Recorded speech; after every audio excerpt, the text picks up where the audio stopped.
Vamos a abordar varios temas: el cambio curricular, cuáles son sus determinaciones epistémicas y contextuales, los efectos que esos cambios tienen en los planes de estudio de los programas académicos o programas educativos, el papel de la universidad frente a las presiones de la formación, las tensiones que existen entre las políticas educativas internas y el compromiso de la universidad, los efectos que tiene eso sobre el currículo, el docente y el estudiante como sujetos, ¿no?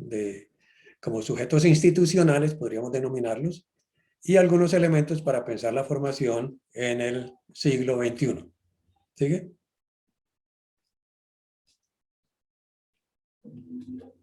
Como pueden observar ustedes en esta diapositiva, tenemos varios aspectos que determinan el cambio curricular. O sea, el cambio curricular no es un asunto meramente institucional, no es propio de la iniciativa de docentes, administradores, etcétera, etcétera, sino que está determinado por una serie de contextos, ¿eh?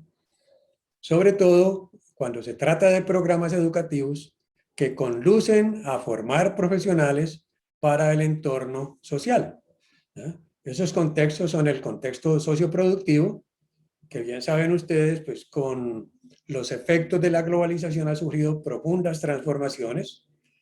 Los procesos de producción han cambiado vertiginosamente. El just in time, producción a la carta, es un ejemplo de lo que significa hoy la producción globalizada a través, por ejemplo, del sistema de maquila que permite que un producto sea realizado en diferentes lugares del mundo y ensamblados en otro. Tenemos el contexto científico-tecnológico. Yo diría que este contexto es crucial porque nos coloca frente al papel de pensar lo que le ha ocurrido a las disciplinas frente a los cambios en la naturaleza del conocimiento por una parte y por la otra lo que debiera haberle ocurrido al currículo, porque ha cambiado el contexto científico-tecnológico, pero muy poco ha cambiado el contexto, digamos, de elaboración de los programas educativos y de los planes de estudio. O sea, muy poco ha cambiado el campo curricular. Hay una especie de desfase. El campo científico-tecnológico viaja a una velocidad mucho más grande que el cambio curricular, que siempre marcha a la saga de los cambios científicos y tecnológicos. El contexto profesional, las profesiones han cambiado profundamente. Hoy ya la identidad profesional se ha resquebrajado. La identidad profesional se ha vuelto plural, diversa. Entonces, el concepto de profesión liberal de la década de los años 60, 70 ya no existe. Entre otras cosas porque los profesionales han entrado al mundo del salario. Digamos, los profesionales hoy día son asalariados en gran parte. Es muy escaso el profesional liberal que todavía existe, de pronto en algunos campos como la medicina, pero ya se debe más al hecho de la trayectoria de 15 a 20 años de ejercicio de la profesión. Y en consecuencia tenemos pues que el contexto educativo se han generado impactos sobre el contexto educativo, pero el contexto educativo no logra dar unas respuestas coherentes con el cambio de estos otros contextos. Digamos.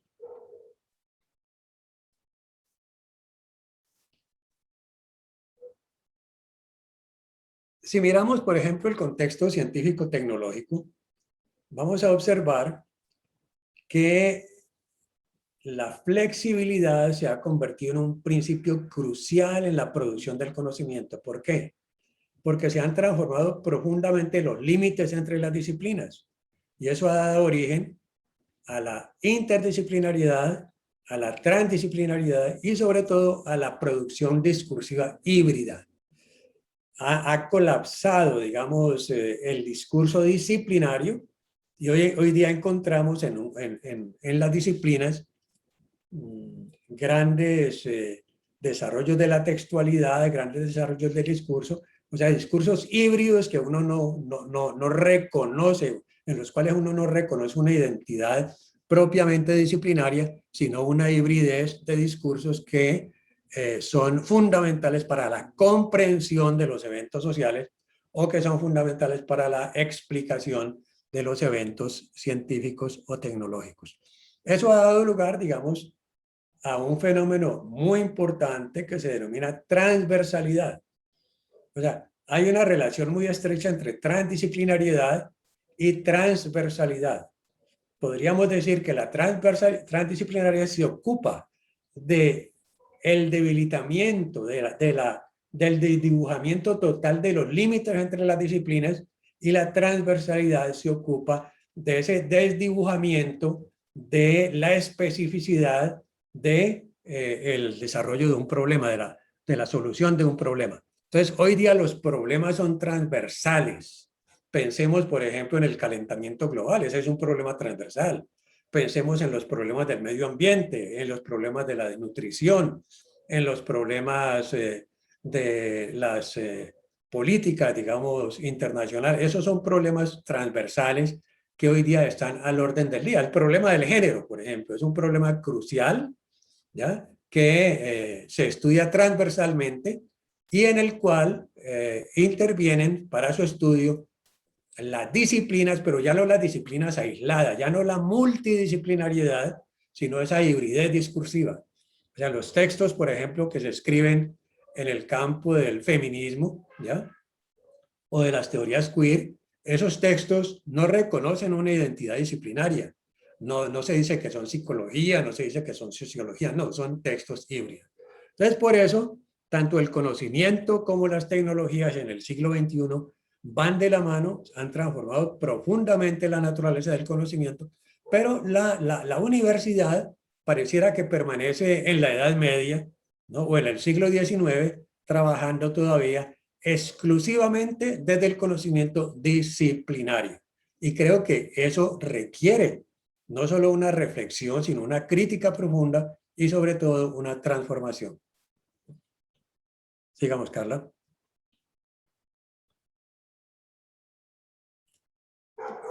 Si examinamos el contexto profesional, mirando ese cuadro inicial que planteé, pues vamos a ver que el contexto profesional y el contexto de la formación profesional ha cambiado profundamente. Lo primero que encontramos hoy día es una profunda competitividad profesional. E inclusive la competitividad sobre una posición laboral se da desde múltiples ámbitos, ¿no?, profesionales. Hay unas demandas del mercado profesional y laboral que son amplias, que son muy flexibles. Hay unas demandas, digamos, por profesionales en el campo nacional e internacional, ¿no?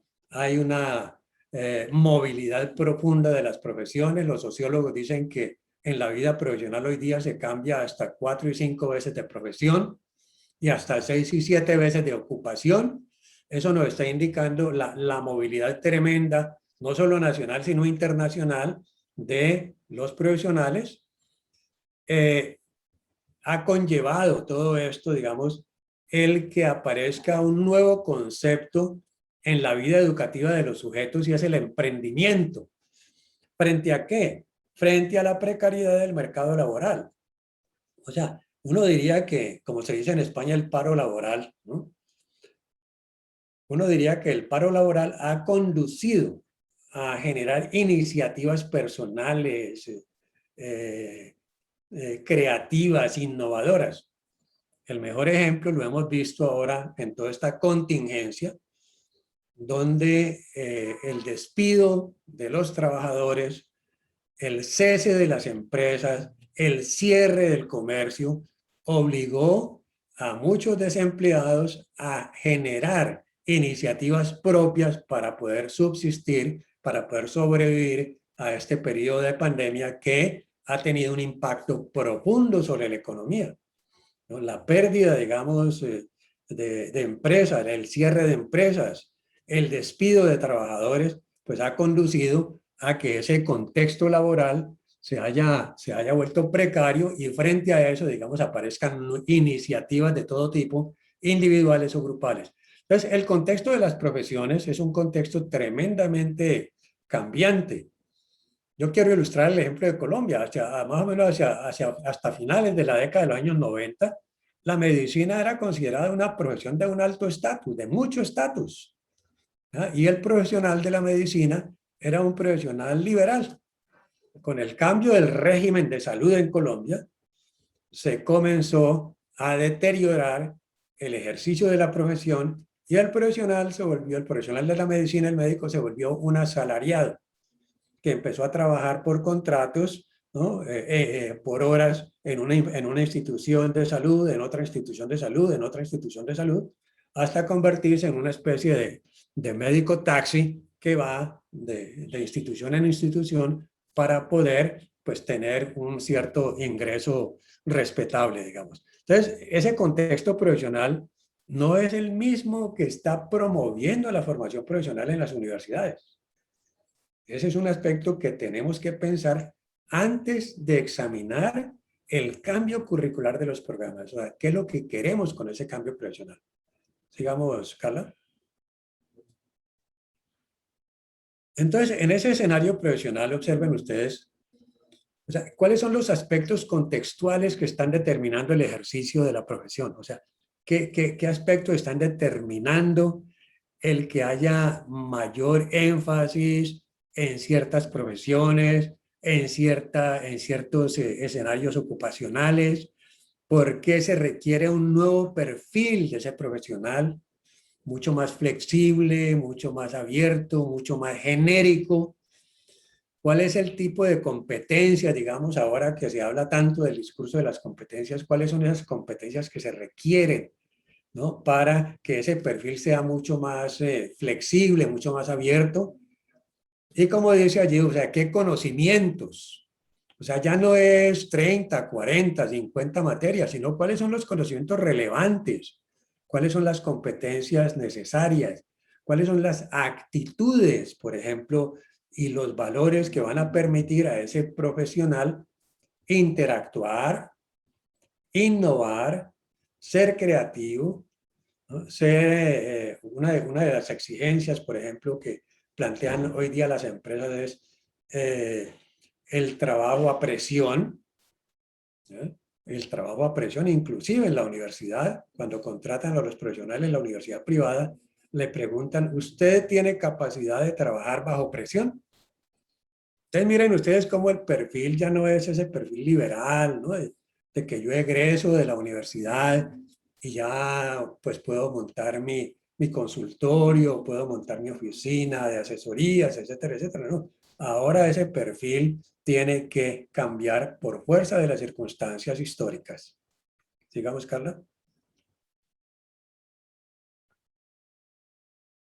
Entonces, eso nos obliga a pensar, digamos, qué vamos a entender por cambio, ¿ya? Ya no podemos hablar de un cambio generalizado, el cambio social, ¿no? Porque eso es una abstracción, digamos.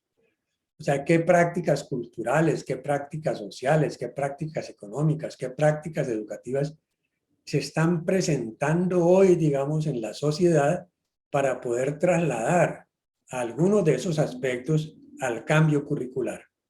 O sea, si hay un cambio social, si hay un cambio científico, si hay un cambio tecnológico, si hay un cambio en las profesiones, pues eso necesariamente tiene que ejercer un impacto muy fuerte en el cambio curricular. El currículo no puede seguir siendo el mismo. Yo ayer pensando en la conferencia decía, pues es que ya todos los días, ¿no? Las instituciones tienen comités curriculares. Comités curriculares integrados por personas que no tienen un conocimiento curricular. ¿Ya? Comités curriculares cuya función termina siendo a veces tremendamente burocrática porque es, hoy nos vamos a reunir para ver qué materia quitamos, qué materia colocamos, si bajamos los créditos a esta materia, si subimos los créditos a esta otra, si colocamos unas 2 optativas más, si aumentamos el número de obligatorias. Casi que el papel, digamos, del cambio curricular termina siendo un papel burocrático, administrativo, que no consulta las perspectivas, ¿no? contemporánea, no consulta, por ejemplo, el modo de pensar de los estudiantes, no consulta las formas de hacer hoy día, de comunicarse, de interactuar, de sentir, porque todos estos aspectos, pensar, hacer y sentir en el siglo XXI son completamente diferentes de los del siglo XX. El hacer ya involucra una gran cantidad de dispositivos. Ya hoy día no se requiere estar permanentemente en el espacio laboral. A través de la pandemia, por ejemplo, nos hemos dado cuenta de cómo en la universidad ha habido tremendos problemas de conectividad, tremendos problemas para solucionar los asuntos de la comunicación, de la formación, porque no estaba preparada la universidad ni por el hecho de que marchaba o marcha a la saga de los cambios en la sociedad. Entonces aparece una contingencia y la universidad no tiene la inteligencia suficiente para dar respuesta, y entonces la respuesta tiene que empezar a darse sobre la marcha, como decimos en Colombia, vulgarmente cacharreando a ver qué nos sale para salir adelante, ¿no? Entonces me parece que el cambio implica una transformación de la cultura institucional. O sea, la cultura institucional implica a su vez actuar sobre la manera como los profesores interactúan, sus percepciones, sus motivaciones, sus intereses académicos, ¿ya? Sus intereses investigativos. Pero no solo eso, también tenemos que trasladarnos a pensar eso mismo en términos de los estudiantes. ¿Cuáles son los intereses de los estudiantes? ¿Por qué están en la universidad? ¿Qué sufren en la universidad? ¿Qué padecen en la universidad? ¿Qué intereses tienen de cara a sus expectativas futuras de ejercicio profesional? Entonces, independientemente de cómo denominemos ese cambio, ¿no? Porque a lo largo de la historia, pues hemos asignado una gran cantidad de nombres a esos cambios, desde la Edad Media hasta ahora. Hablamos de modernidad y de modernización, ¿no? En las décadas, digamos en la segunda década del siglo XX, finales del siglo XX, entonces empezamos a hablar de sociedad postindustrial, luego empezamos a hablar de sociedad de consumo, de sociedad de la información, de capitalismo multinacional, de globalización, pero los currículos siguen anclados en el mismo lugar. Parece que, como decía un colega sociólogo en una conferencia que dictaba, a los currículos universitarios los dejó el tren de la historia, ¿no? Se quedaron como rezagados. Entonces, por eso es que vivimos pensando todavía en términos de las asignaturas, ¿no? De si mi asignatura se va a perder, de si voy a dedicar una nueva asignatura, de cuáles son los contenidos que voy a cambiar en mi asignatura, etcétera, etcétera. Bueno, ahí aparece una pregunta. ¿La podemos leer la pregunta, no? Muchas gracias, don Mario. Hay una pregunta de doña Julieta, si gusta hacerla, y hay una pregunta en el chat, pero tal vez doña Julieta, si quiere hacer su pregunta. Ok. Bueno, don Mario, mucho gusto, Julieta Barbosa. Esto es como oxígeno para mi cerebro y mis neuronas están muy contentas. A mí sí me encantaría que usted me hiciera el gran favor, ¿verdad? Porque por el área, no, esta especificidad de la aparición de nuevos rasgos formales de la cultura, porque tiene razón usted, siempre es generalismo, que rasgos sociales, que rasgos tecnológicos. Pero esta palabra de rasgos formales, usted podría ampliarme un poquito para yo lograr Sí. Muchas gracias. Tomemos contextos, diferentes contextos en los cuales ese cambio cultural se da, ¿ya? Pensemos en primer lugar en la desritualización de la vida cotidiana. Hay una profunda desritualización de la vida cotidiana y en muchos escenarios. En el campo eclesiástico, por decir algo, ha habido una transformación profunda de los rituales, litúrgicos, ¿ya? Antes la feligresía era como invisible frente al oficiante. Hoy día la feligresía es completamente protagonista del ritual religioso, ¿ya? La relación entre los adultos y los niños ha cambiado profundamente, ¿ya? De esa relación de verbalismo-silencio que que decía que los niños no podían participar en la conversación de los adultos. O sea, ha habido un cambio, como dice Anne Heller, profundo en la vida cotidiana. Entonces, explorar todos los cambios en la vida cotidiana nos están mostrando, ¿no?, que nuestras formas de interacción y nuestras formas de relación han cambiado profundamente. Por ejemplo, antes nosotros nos comunicábamos a través de las cartas, y las cartas generaban grandes expectativas porque una carta, ¿no?, de Costa Rica a Colombia se demoraba 8 días o 15 días, entonces uno tenía la expectativa de leer esa carta. Hoy día, en fracción de segundos nos comunicamos. La expectativa que existía hace décadas en esa comunicación se transformó en una neurosis profunda hoy día, porque en fracción de segundos yo envío el mensaje y en fracción de segundos quiere que me lo respondan, y si no, empiezo a preguntar ¿por qué no responde? ¿Por qué no responde? Entonces se ha generado una neurosis colectiva, digamos, en términos de esa relación tiempo-espacio. El tiempo se ha comprimido profundamente y la sincronía ha dado paso, perdón, la diacronía ha dado paso a la sincronía. Los eventos hoy día son sincrónicos, ¿ya? La noticia se produce y en fracción de segundos nosotros sabemos dónde ocurrió el sismo, ¿no? Cuántos muertos hubo en el estallido de una bomba, en Afganistán, en cualquier parte del mundo.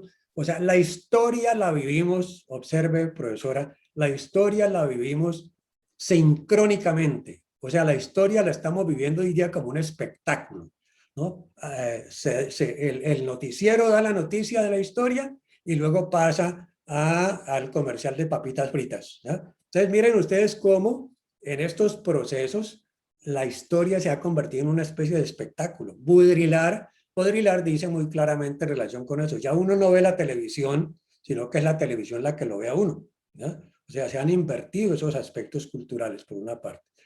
En materia también de relación, digamos, con el mundo, pues el mundo se volvió microscópico, casi que el mundo se nos volvió local a través de las tecnologías virtuales, ¿ya? Usted puede acceder virtualmente sin necesidad de comprar un ticket y viajar a Londres. Usted puede acceder virtualmente a la última exposición del Museo Británico o a la última exposición de la National Gallery en Londres, ¿ya? O al Museo del Louvre, ¿ya? Entonces, miren usted tiene su dinero aquí, tiene su dinero en San José, viaja al Japón y en fracción de segundos usted con una clave simplemente recupera su dinero, ¿no? ¿Por qué? Porque las tecnologías cambiaron profundamente las formas de vida. Las formas de vida se volvieron, como dice Sachs, estilos de vida tecnológicos. Nuestro estilo de vida es tecnológico. Hoy día no podemos, somos prisioneros del celular, somos prisioneros de la computadora. Ahora, no estoy diciendo eso que en términos profundamente negativos. Las tecnologías no tienen una valoración, las tecnologías no tienen ideología, digamos. Las tecnologías están al servicio de, son medios de, son dispositivos al servicio de diferentes voces. Usted a través de las redes sociales puede exponer su ideología y el otro a través de las redes sociales puede contradecir su ideología. Entonces, las formas de comunicación se han vuelto completamente, digamos, relevantes para la visibilidad de los sujetos. Y eso ha cambiado, como dice Lipovetsky, ha cambiado nuestra forma de presentarnos en el mundo, ¿no? Tenemos una cierta tendencia narcisista a presentarnos en el mundo, ¿no? Queremos que si colocamos una foto, entonces cuántos likes le han dado a esa foto, ¿no? Cuántos comentarios aparecen. O sea, muchas cosas han cambiado. Y entonces, la pregunta es, ¿cómo podemos utilizar nosotros todos esos aspectos propios de la cultura, que no es únicamente la cultura, porque ha cambiado la cultura en el trabajo, ha cambiado la cultura en la vida cotidiana, ha cambiado la cultura en el deporte? Tomemos un ejemplo, hace varias décadas, ¿no? en el siglo XX, el tenis era un deporte de élites. Entonces, ha colapsado, como dice un autor, Jameson, ha colapsado profundamente las relaciones entre la alta y la baja cultura. O sea, ya uno no distingue entre alta y baja cultura.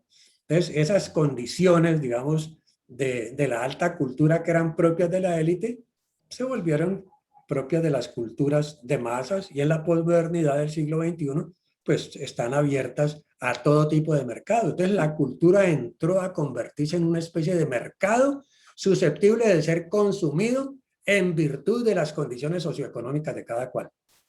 ¿Ya? Usted consigue la marca de élite, ¿no? Pero también consigue esa misma marca de élite para sectores populares. Entonces usted ya no distingue, digamos, ¿no?, esa relación entre alta y baja cultura. Por eso es muy importante que, si nosotros pensamos esto en relación con el currículo, no podemos seguir pensando, profesores y profesoras, no podemos seguir pensando en términos de materias de altas jerarquías frente a materias de bajas jerarquías, porque lo que nos interesa en el currículo es la formación del estudiante en conocimientos relevantes y pertinentes para su ejercicio futuro en su vida social, en su vida profesional. Más o menos eso es, profesora, lo que no sé si quería agregar algo. Muchísimas gracias. Gracias. Don Mario, tenemos otra pregunta. Sí. Se la voy a leer un momentito. Es de doña Marian Álvarez. ¿Cuál cree don Mario Díaz que sea alguno de los cambios que debe darse dentro de la educación a distancia en la coyuntura de la conectividad? ¿Implica esos cambios modificar la comprensión de la educación a distancia? Evidentemente, yo creo que sí se hace necesario reconceptualizar, ¿no?, los procesos, no solo los procesos, sino el concepto mismo de educación a distancia y el concepto mismo de educación virtual, ¿ya? Eso nos lleva a reflexionar igualmente sobre las relaciones entre lo presencial y lo virtual. O sea, ¿qué es el espacio presencial? Perdón. ¿Y qué es el espacio virtual? Y cómo esos dos espacios pueden ser complementarios en el proceso formativo frente a una nueva modalidad de relación entre profesor y estudiante, como es el incremento de la autonomía del estudiante. Pero no el incremento de la autonomía del estudiante para aumentar su responsabilidad, su carga de trabajo, sino para que ese estudiante sea gestor colaborativamente con otros estudiantes y con sus profesores de procesos formativos nuevos.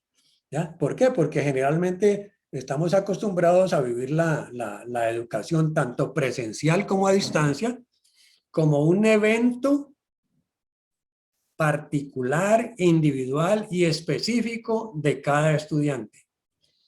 Yo creo que tienen que cambiar las condiciones de formación hacia procesos más socializados, más participativos, más colaborativos, donde la base o la unidad organizativa de profesores y estudiantes sea el equipo de trabajo o el equipo de investigación. Que más adelante voy a plantear un poco ese tema, porque me parece importante de cara a los cambios que ha habido en la naturaleza del conocimiento, al énfasis que se ha producido en la innovación y en la creatividad, que la investigación se convierta en un principio básico de la formación en la universidad. Si logramos que la investigación sea un principio básico, cualquiera sea la modalidad de estudio, a distancia, virtual, presencial, semipresencial, etcétera, etcétera, cualquiera sea esa modalidad, si mantenemos un proceso de trabajo socializado, participativo y colaborativo, la investigación va a tener un relanzamiento, va a tener un redimensionamiento, va a tener un progreso fundamental, y eso evidentemente va a cambiar tremendamente la forma de ver el mundo, la conciencia de profesores y la conciencia de estudiantes. Desafortunadamente, digamos, esto requiere pues transformaciones profundas en los currículos, y obliga a pensar si efectivamente la universidad está comprometida con esos procesos o si simplemente los procesos de cambio siguen siendo administrativos, ¿no? Burocráticos, transitorios, parciales o pequeñas reformas que en el fondo no conducen muchas veces a nada. ¿Sí? ¿Seguimos? ¿Otra pregunta o no hay más preguntas? Hay una preguntita de Aarón Castillo que nos dice si ese choque de la baja cultura versus alta cultura será beneficioso. Evidentemente yo creo que cuando se transforman los límites en la sociedad, cuando se transforma la división del trabajo y se transforman las relaciones sociales, aparecen nuevas formas de organización y aparecen nuevas formas de relación social. Aquí nos encontramos frente a un cambio muy importante y es las exclusiones que producía la alta cultura frente a la baja cultura han empezado a colapsar. Y entonces hoy día aquellos que solo tenían acceso a la baja cultura pueden acceder a todas las formas posibles de cultura. Además, hay un ingrediente adicional y es que hoy día la cultura ya no es un fenómeno gratuito, la cultura ha entrado en la esfera del mercado. Y entonces los diferentes mercados culturales existentes globalmente son mercados distribuidos para diferentes públicos. Entonces el consumo se ha vuelto un consumo cultural diferenciado, pero al fin y al cabo un consumo amplio para diferentes sectores de la sociedad. Entonces ha habido una especie de equilibrio que evidentemente no cambia la desigualdad, ¿ya? No cambia la desigualdad, pero sí cambia por lo menos el acceso, ¿ya? El señor que está en el campo, ¿no? Trabajando con su asadón, puede comunicarse a través de su celular con sus parientes que están en los Estados Unidos trabajando igualmente como recolectores, por ejemplo, recolectores en cosechas, algo así por el estilo. O sea, las formas de vida empiezan a inspirar nuevas formas de relación, nuevas formas de ver el mundo, ¿ya? Miren ustedes, por ejemplo, en décadas pasadas, diga usted la década de los años 60, 70, ¿no? Había una gran exclusión étnica en el deporte. En el solo deporte había una exclusión étnica tremenda, porque había deportes de élite y había deportes de masas, ¿ya? El deporte de élite, esa exclusión colapsó. Y hoy día encontramos, ¿no?, la presencia étnica de diferentes individuos que participan de igual a igual, ¿no?, en el deporte, en una horizontalidad que me parece a mí importante de cara a la democratización de muchos eventos de la vida social global. Entonces, me parece que eso que yo denomino colapso, no es colapso, es un debilitamiento de los límites que cambia profundamente las formas de ver el mundo, ¿ya? Cambia profundamente las formas de ver el mundo. Si se han transformado los límites geopolíticos, si se han transformado los límites culturales, si se han transformado los límites económicos, pues es evidente que eso ha producido una especie de hibridez global, ¿no?, que ha sido alimentada en estos momentos, por ejemplo, lo estamos viendo, con una migración masiva de todos los lugares para todos los lugares. ¿Bien? Ahora, a su vez, lo importante en este caso es contrarrestar esas oposiciones de quienes no están de acuerdo con el cambio para volver a mantener el statu quo, ¿ya? Por eso tenemos que pensar que ese debilitamiento de los límites debe ingresar a la universidad para crear una nueva conciencia entre los estudiantes y para que sus formas de ver la profesión, no como algo cerrado, sino como algo abierto al mundo cultural, al mundo del trabajo, pues sea una posibilidad real y no simplemente una expectativa retórica de un plan de estudios, ¿no? Bien. Muchas gracias, don Mario. Ahorita no hay más preguntas. Bueno, hacemos otro. Entonces continuemos, Carla, por favor. Miren ustedes que aquí estamos viendo esos factores del cambio curricular. Este tipo de modelos para mí son muy importantes porque son modelos de relaciones que me hacen pensar relacionalmente. Por ejemplo, el cambio curricular siempre lo pensamos en términos del programa, en términos microscópicos, ¿no? Como lo dije hace un rato, el equipo sentado en una oficina, ¿no? Alrededor de una mesa, discutiendo qué materia va a cambiar cuando las condiciones macroscópicas están cambiando profundamente. O sea, la universidad está ajena a esos cambios. Por eso el cambio curricular debe relacionar los macroeventos con los microeventos institucionales. El microevento de unos profesores sentados en una oficina discutiendo cómo van a cambiar el programa, esos eventos deben conectarlos con por qué esos cambios microscópicos obedecen a cambios macroscópicos en la macroeconomía, en la macrocultura, ¿no? En la vida laboral, en la vida profesional, en las normas legales, ¿no? Nacionales e internacionales que se dan alrededor de los grandes mercados, etcétera, etcétera. O sea, el cambio curricular debiera consultar esos dos aspectos, pero también debiera consultar la relación entre los factores epistémicos y los factores contextuales. O sea, ¿qué le está pasando al conocimiento? Yo diría, quienes son responsables de los cambios curriculares debieran hacerse esa pregunta: ¿qué le está sucediendo al conocimiento? ¿Ya? ¿Qué le está sucediendo a las disciplinas? ¿Por qué ahora se habla de transversalidad y transdisciplinariedad? No como meros términos pedagógicos o meros términos filosóficos, no. Entonces, esos factores epistémicos tienen mucho que ver con el cambio curricular. Hace décadas, desde la década del 70, se empezó a hablar de transdisciplinariedad. Y más tarde empezó a hablarse de transversalidad. ¿Ya?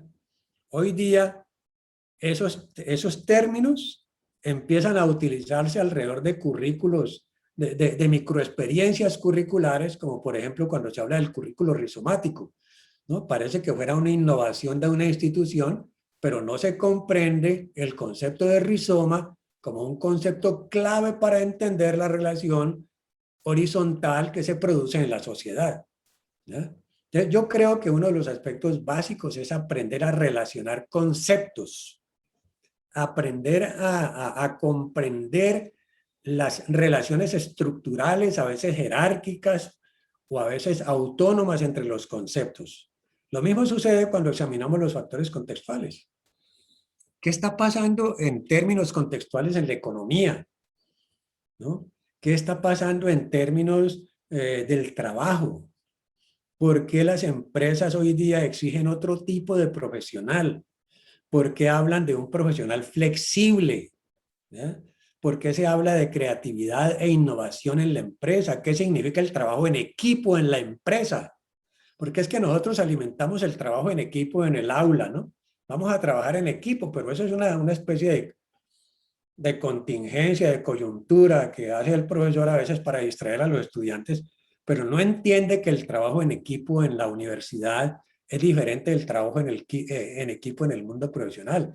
Entonces, por eso hagamos una especie de psicoanálisis del trabajo en equipo antes de empezar a decir que el trabajo en equipo es una estrategia básica formativa, sin comprender que del trabajo en equipo que estamos patrocinando con los estudiantes hay una profunda diferencia con respecto al trabajo en equipo que se está promocionando en el mundo laboral. Entonces, creo que, o sea, pensar el cambio curricular es un asunto complejo. Eso no es un asunto, repito, burocrático o administrativo. Es un asunto tremendamente complejo que implica inclusive ir más allá y arriesgarse a pensar en una sociología del cambio curricular que implique estos aspectos que yo estoy planteando acá y sobre los cuales vivo reflexionando permanentemente. Digamos, Carla.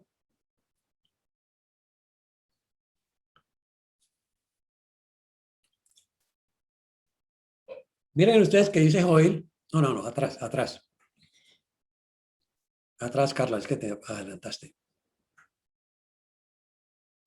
Ahí, ¿verdad? Sí, allí, sí. Dice Hoyle en uno de sus textos que el cambio curricular es una variedad de cambio educativo. Claro, porque tenemos que analizar la diversidad, o sea, la semántica del cambio. Pero esa semántica es una semántica que está en red. Esa semántica es una semántica que está implicando la transitividad del concepto de un campo a otro. No es que el cambio curricular es el cambio curricular per se, no. ¿Qué tiene que ver, repito, con lo macro, con lo micro, ¿no? Con los aspectos, con los fundamentos conceptuales? O sea, cuando yo voy a trabajar el cambio curricular en un programa, ¿qué voy a entender por cambio curricular? ¿Cuáles son los aspectos estructurales de ese cambio? ¿Le va a cambiar la morfología al programa? ¿Le va a cambiar la estructura al programa? ¿O simplemente va a cambiar unas pequeñas páginas del plan de estudios? Entonces, creo que el concepto de cambio curricular debiera ser clave, profundamente clave en la manera como los responsables de los programas académicos o de los planes de estudio de esos programas académicos reflexionan el cambio curricular. Inclusive sería supremamente interesante realizar seminarios específicos sobre el concepto de cambio curricular. Carla. Ahora sí, Carla. Bueno. Entonces, ¿de qué manera observen ustedes? Ahí hay unas preguntas que yo lanzo para que las discutamos. Si quieren, hacemos un breves respuestas de pronto de parte del auditorio a estas preguntas. O sea, ¿de qué manera el cambio en las estructuras sociales? Estamos hablando del cambio en las estructuras sociales, económicas o culturales, y aquellas de la ciencia y la tecnología han repercutido en el cambio en las profesiones y en la formación profesional. Mi gran hipótesis, mis queridos colegas y mis queridas colegas, es que el cambio en las profesiones y en la formación profesional marcha a la saga, mucho más atrás que esos cambios en las estructuras sociales, económicas, culturales. ¿Eh? O sea, ¿por qué? Porque la universidad se volvió una institución profundamente conservadora. O sea, la universidad en su inteligencia, digamos, no distingue entre la conservación de la cultura y el cambio de la cultura. ¿Ya? O sea, conservar la cultura no significa que esta no cambie. Hay que participar de los cambios y conservar esos cambios. La segunda pregunta es cómo se articula el cambio curricular con las expectativas de la sociedad. Miren ustedes que por eso es muy común, lo hacemos muy empíricamente, casi muy empíricamente. Cuando vamos a hacer entrevistas a los empleadores, ¿no? A la sociedad, de qué tipo de profesional quiere, ¿no? Me parece que eso puede ser parte del proceso, pero ese no esa empiria no nos dice qué significa el cambio curricular, ¿no? No nos dice cómo es el nuevo sistema de profesiones, porque para comprender el nuevo sistema de las profesiones hay que comprender el nuevo sistema social, las bases colectivas de la sociedad. ¿Cómo han cambiado esas bases colectivas de la sociedad? Para comprender el nuevo sistema de las profesiones hay que comprender qué le ha ocurrido a la división del trabajo. ¿Por qué se ha transformado profundamente la división del trabajo? ¿Y por qué han cambiado las relaciones sociales? Yo diría que esos dos elementos son claves para pensar el nuevo sistema de las profesiones. Y esto tiene que ver con los límites. O sea, cambian los límites, cambia la sociedad, cambia la morfología de la sociedad. Cambian los límites, cambia la morfología de las profesiones. Cambian los límites, pero no cambia el currículo. Allí, o sea, cambian los límites, pero no cambia el currículo. Entonces yo soy flexible en mi vida social, pero en mi vida del salón de clase mantengo mi identidad específica sobre mi asignatura, que es propiedad y patrimonio mío de hace años. Bueno. Y la tercera pregunta es, ¿qué efectos ha tenido el supuesto cambio curricular? Y digo supuesto, ¿no? ¿Ya? En el sistema de las profesiones de las universidades en el siglo XXI. Yo les pregunto a ustedes, ahora yo soy el que pregunto, me excusan, ¿no? Me disculpan. ¿Piensan que ha habido un real cambio curricular en el sistema de formación profesional en las universidades en el siglo XXI? Comparemos programas de la década del 70 con programas de 2021. A ver, ¿qué ha cambiado? Voy a alzar la manita, espérate. A ver. Julieta Barbosa, yo creo que ha sido muy modesto el proceso de cambio. Podríamos saber, estoy hablando de las universidades públicas, porque de las Sí. privadas, cuando no tengo nada bueno que decir de algo, mejor no comento. Estoy hablando de las universidades públicas de nuestro país. Un momentito. Yo creo mucho. ¿Tiene la verdad que no se escucha mucho?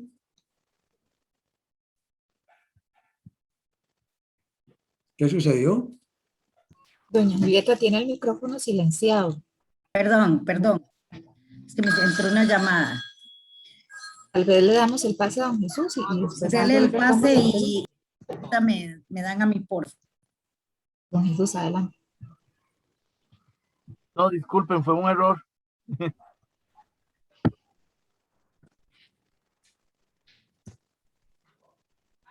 Que está recibiendo una llamada. No, yo creo, don Mario, que ha sido muy modesto, muy modesta la transformación, si es que yo digo que ahorita, conociendo las tres universidades, más o menos el plan curricular de varias universidades, yo creo que la UNED va adelantada. Yo soy egresada de la UNED en Administración Educativa. Y como lo decía un compañero director, no sé, de colegio, yo soy de escuela, hay algo particular. En las épocas, para unos 20 años, todavía el profesional que salía de la UNED tenía una característica muy particular. El director, primero somos más innovadores y segundo en la toma de decisiones más rápidos, más arriesgados. Yo creo que se debe a que nosotros tenemos, cuando estudiábamos en la UNED, hace unos 25 años, el tiempo tenía que ser autorregulado, disciplinados, la lectura de los libros, metodologías fuertes, y que ya cuando uno llegó a la labor propiamente administrativa, pues iba muy empoderado en las áreas de toma de decisiones y de otras acciones.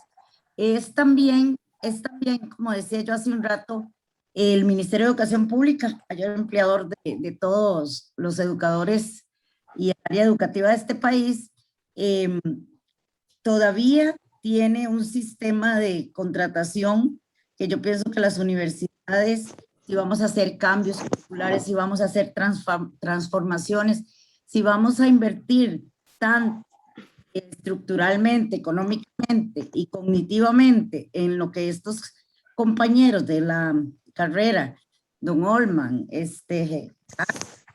todos ellos, yo creo que sí deben de presentar y, como decía una amiga, vender un poquito la mercadería, porque sí es bueno que a nivel país se sepa que estamos haciendo estos cambios, que para mi particularidad, este es el congreso académico donde logro, en la presentación de don Olman, logro sentir, ¿verdad?, ese cambio curricular, esa transformación que la sentí ahora con la presentación de don Olman. Creo que hacia ahí caminamos. Y si la UNED y todos logramos apoyar este decisivo cambio, yo creo que eso lo tienen que hacer desde las estructuras más altas, la jerarquía más alta en la UNED. Yo creo que la UNED se va a convertir en, no quiero decir para no menospreciar, pero yo creo que se va a convertir en un líder a nivel nacional en lo que son transformaciones curriculares, porque sí, los planes de estudio, efectivamente usted lo decía, hay dos componentes, la ciencia y la tecnología ahora ha cambiado mucho. Yo sí pido siempre con humildad que nunca lo pedagógico, que nunca lo tecnológico sobre lo pedagógico. Esto no puede ser, o sea, nosotros no podemos dejar nunca el campo pedagógico administrativo. Doña Julieta, se le silenció el micrófono nuevamente, pero quisiéramos continuar entonces con la intervención de don Mario. Muchas gracias.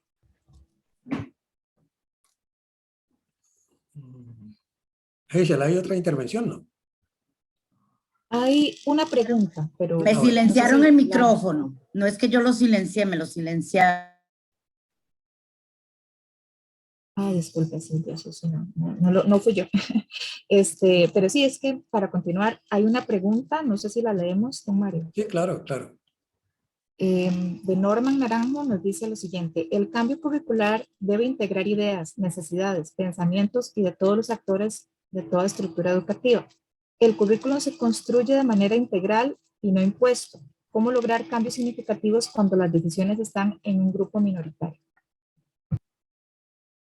Precisamente hay que cambiar, ¿cierto?, la mentalidad de ese grupo universitario. O sea, es que generalmente cuando se habla de cambio curricular, se examina mecánicamente, y los autores lo han dicho muy bien, se examina de up a bottom, o sea, de arriba hacia abajo o de abajo hacia arriba.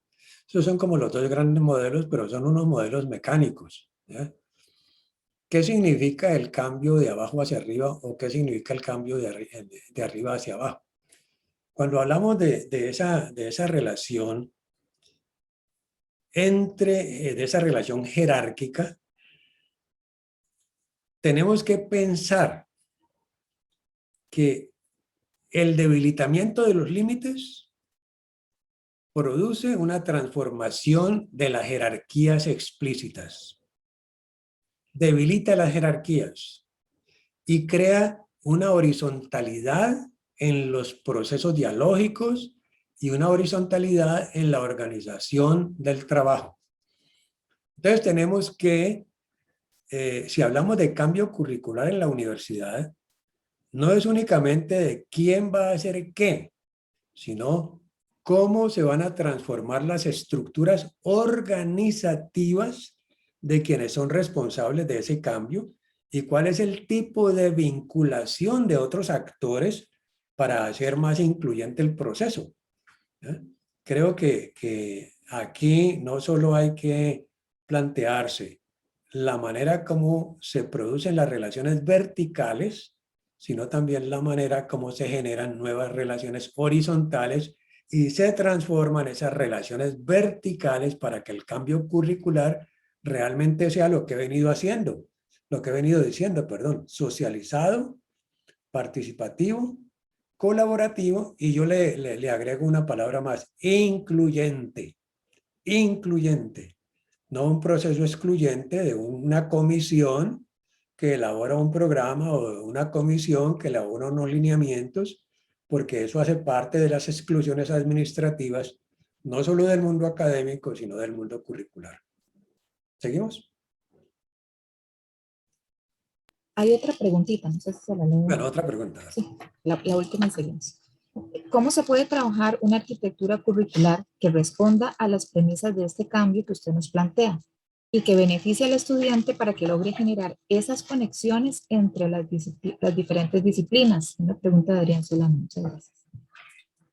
Sí, hay dos formas, yo diría que hay como dos formas de hacerlo, ¿cierto? O sea, ¿qué vamos a cambiar y cómo lo vamos a cambiar? Cuando vamos a realizar un cambio del currículo,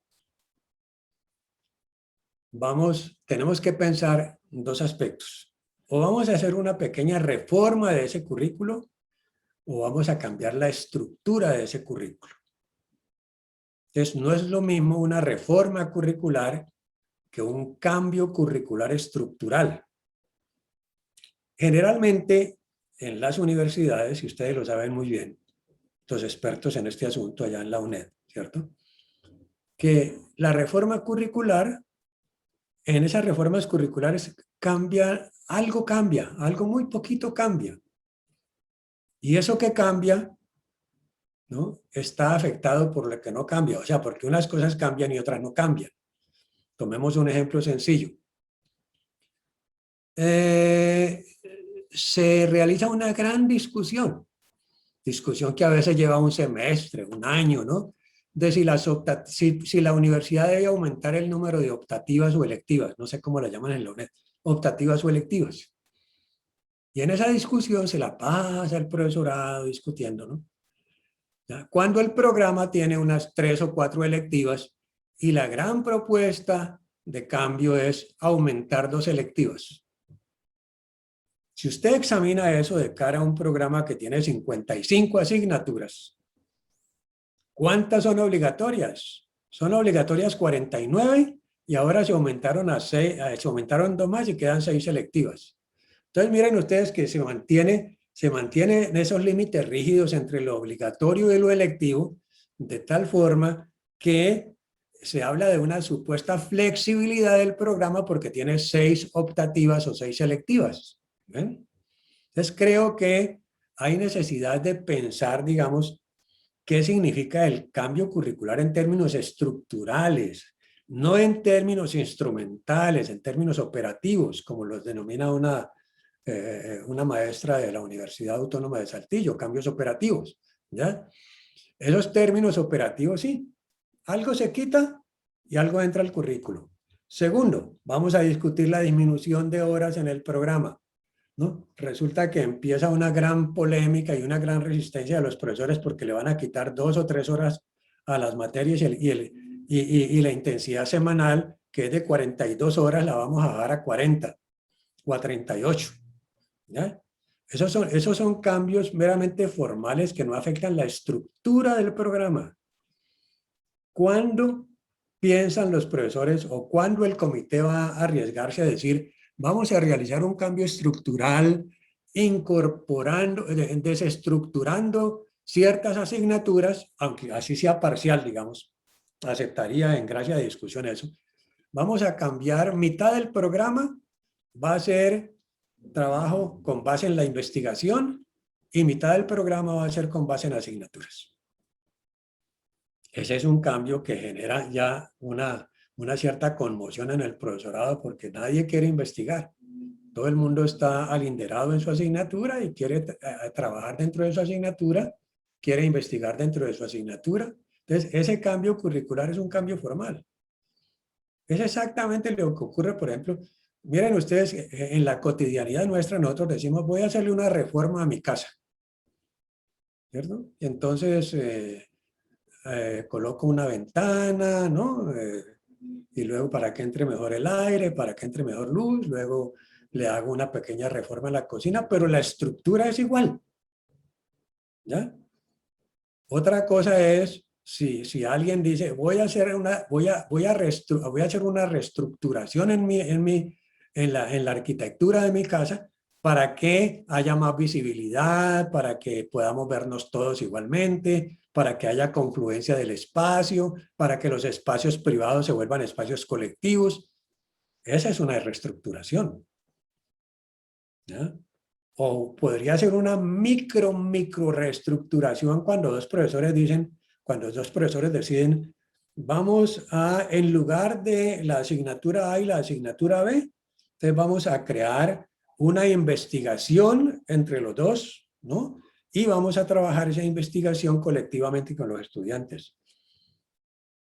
A la luz de un comité curricular, eso es un exabrupto, ¿no? Porque no está en la conciencia curricular el concepto de cambio estructural. Cambio estructural significa cambio de estructuras, cambio de organización y no meros arreglos formales, ¿no? Donde yo coloco más muros, ¿no? O en el currículo, digamos exactamente, ¿no? Quito una asignatura, pongo otra, ¿no? y eso, a eso lo llaman innovación curricular. Disminuyo 3 horas aquí, pero aumento 3 horas allá, ¿cierto? Coloco 2 optativas acá, pero eso lo compenso con 2 obligatorias acá. Eso no es cambio curricular, profesores, me excusan, pero yo creo que cuando hablamos de cambio curricular estructural, significa cambiar la división del trabajo del conocimiento en el currículo. Y cambiar la división del trabajo del conocimiento en el currículo significa otra forma de organización del conocimiento, no otra forma de organización de las asignaturas, otra forma de organización del conocimiento, porque las asignaturas son apenas una modalidad de organización, desafortunadamente la más cerrada, desafortunadamente la más excluyente, desafortunadamente, digamos, la más, la más amurallada y territorializada, porque cada asignatura es un territorio casi que una especie de territorio geopolítico, ¿no? Que está en manos de ese gobernante que se llama el profesor de su asignatura. Entonces me parece que el cambio curricular debe repensarse en términos estructurales y no meramente en términos formales, ¿no? Y creo que eso nos conlleva, digamos, a examinar las relaciones entre el cambio curricular y el cambio en las bases de la sociedad, el cambio en las bases tecnológicas, el cambio en las bases culturales. Si todo eso ha cambiado, ¿por qué el currículo permanece igual? ¿Por qué el currículo permanece burocratizado, prescrito, administrado? Toda esa terminología de la que habla José Jimeno Sacristán, ¿no? Del currículo prescrito, el currículo escrito, el currículo normativo, el currículo nulo, etcétera, etcétera, que en el fondo, digamos, no contribuye mucho a la discusión, porque lo que queremos entender es que el cambio curricular significa cambio de estructuras y no cambios formales de los elementos que integran esa estructura. Si usted le quita una columna, si en su apartamento o en su vivienda hay una columna, ¿no? Y esa columna no afecta para nada la estructura, usted la puede quitar y nada pasa. Lo mismo sucede en el currículo. Si quitamos 2 materias, ¿y qué le pasa al currículo? Nada le pasa, ¿no? Entonces, lo que necesitamos es un cambio real que signifique otro modelo de formación, que signifique otro modelo de relación pedagógica, que signifique otros modelos de evaluación, y donde el estudiante abra su mente a la investigación, abra su pensamiento, y ese pensamiento lo vuelva un pensamiento relacional. ¿Ya? No se trata de involucrar técnicas pedagógicas, no. Se trata de que todos esos dispositivos al servicio de una nueva forma de ver la relación pedagógica y de una nueva forma de ver el currículo se conviertan en principios fundamentales que transforman esto. ¿Seguimos? Carla. Miren ustedes lo que decimos ahí. Si el modo en que pensamos ahora se caracteriza por trascender límites, hoy día a través de las redes sociales nosotros trascendemos todo límite, toda frontera discursiva, toda frontera textual. ¿Ya? O sea, en las redes sociales, cuando usted empieza a ver los comentarios en las redes sociales de algo que usted escribió, ahí no hay límites, ahí no hay fronteras, ¿no? Tenemos que replantear el anclaje de la mirada rígida que imponen especialmente las disciplinas académicas en la universidad territorializada. O sea, es que el gran lío es que la universidad está territorializada. O sea, la universidad es un conjunto de microterritorios y el currículo es la mejor expresión de esos microterritorios. Mire, programas de formación particularistas, el asignaturismo, el tiempo de formación, los contenidos que se seleccionan, su organización, el papel que juega la investigación en la constitución de un nuevo modelo profesional. O sea, creo que todos esos aspectos están involucrados en el cambio curricular, ¿no? Todos esos aspectos están involucrados en el cambio curricular y lo que se propone, o perdón, lo que yo propongo, digamos, es transformar los límites, transformar las fronteras para que haya nuevo diálogo, ¿ya? Si usted cambia los límites en su relación con otra persona, si esos límites rígidos los transforma en límites flexibles, aparecen nuevas formas de diálogo, nuevas formas de comunicación. La conversación se amplía, ¿ya? Entonces se trata de derrumbar esos límites entre las asignaturas, de derrumbar esas fronteras. Miren ustedes la investigación, cuando yo me planteo un problema de investigación, ahí no hay límites, ahí no hay fronteras. Puede que haya una cierta delimitación de un campo, ¿cierto? Pero en el interior de ese campo yo me muevo de mil maneras tratando de buscar una respuesta a mi hipótesis, a mis preguntas, a mis interrogantes, pero no, y finalmente logro elaborar comprensiones, logro explicar el problema. Y alguien me dirá, ¿qué asignatura usó para eso? No, utilicé el conocimiento, no la asignatura. ¿Ven? Entonces, miren ustedes cómo, si pensamos el currículo de otra manera, también aprendemos a pensar de otra manera. Sigue. Entonces, miren ustedes, aquí aparecen algunos aspectos que son clave, digamos, ¿no? ¿Cuáles son los problemas del cambio curricular? Verticalmente, digamos, cambio entre los principios. Tenemos que organizar unos principios. Si no hay unos principios básicos que nos digan, vamos a debilitar los límites, por ejemplo. Y el otro problema es el de las realizaciones prácticas. Y quizás es el de las realizaciones prácticas el que más obstáculos presenta, el que más conflicto presenta frente al consenso. O sea, ¿por qué? Porque el cambio curricular genera más conflicto que consenso. Y las realizaciones prácticas se convierten en unos obstáculos relevantes frente a esos principios que pueden ser novedosos o que terminan siendo retóricos. Tomemos un ejemplo sencillo. Yo lo digo por experiencia, digamos, de leer y leer programas educativos y leer programas educativos. Todos nos hablan de la flexibilidad. Este programa es un programa flexible y orientado a la configuración de un estudiante crítico, analítico, comprometido con su sociedad, un investigador que asume los problemas pertinentes de la sociedad y los resuelve. Esa es la retórica de los principios, ¿no? Entonces, cuando uno lee esos principios, dice, este programa es flexible, ¿no?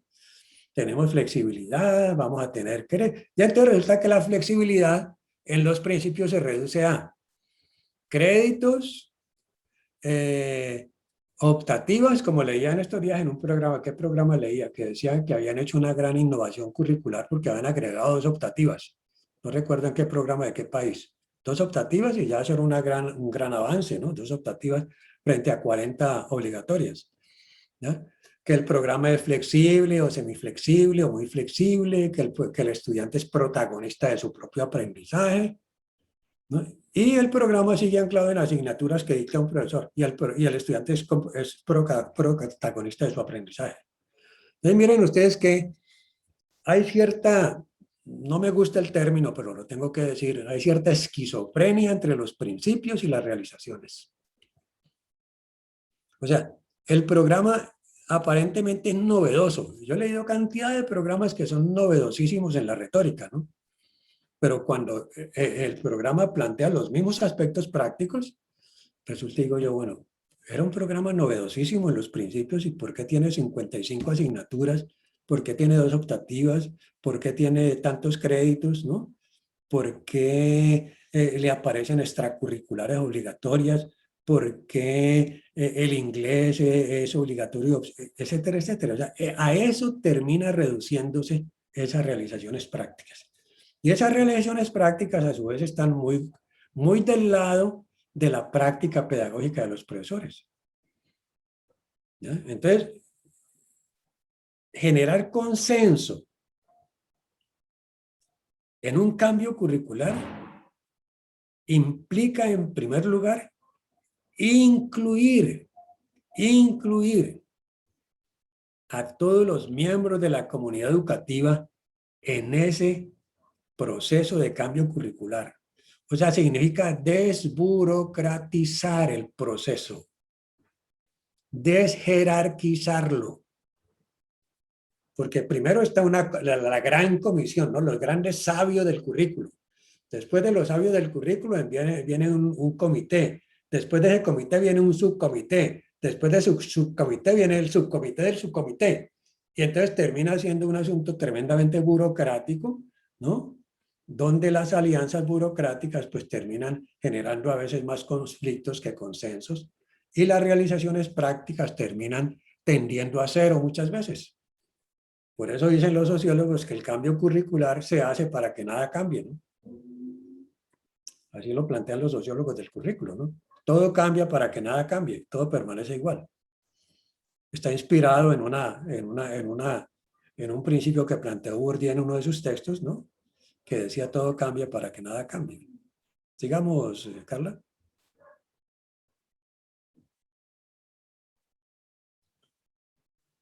Ahora tenemos otro aspecto relacionado con el cambio curricular y ese digamos, la relación entre la formación de los sujetos, digamos. ¿Cuáles son esos sujetos de la formación o que participan en la formación? Miren, arriba tenemos dos aspectos, razón y racionalidad.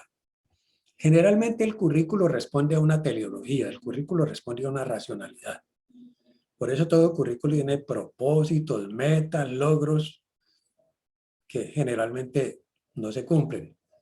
La razón, desafortunadamente, la razón se quedó en la Edad Media, porque en la Edad Media el currículo estaba ligado a la razón, o sea, era la discusión, el pensamiento, la creación discursiva, que eso no ocurre en la racionalidad actual. Independientemente de eso, digamos, los sujetos son el estudiante y el docente. El docente, pues tiene unas características diferentes del estudiante, o sea, esas preguntas tenemos que hacerlas. Entonces, sigamos a la siguiente diapositiva, por favor. ¿Quiénes son los estudiantes? O sea, ¿qué diferencia hay entre el estudiante de la década de los años 60, 70 y el estudiante actual? Un estudiante que maneja las tecnologías, que está muy imbuido por las redes sociales, ¿no? Que es una persona que puede catalogarse como un nativo digital o un millennial, algo así por el estilo. O sea, esos estudiantes llegan a la universidad a un mundo que no es el de ellos.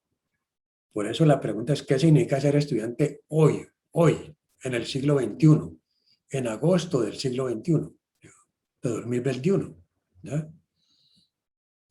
Hay un reconocimiento de la diversidad social, cultural, de las expectativas e intereses de los estudiantes.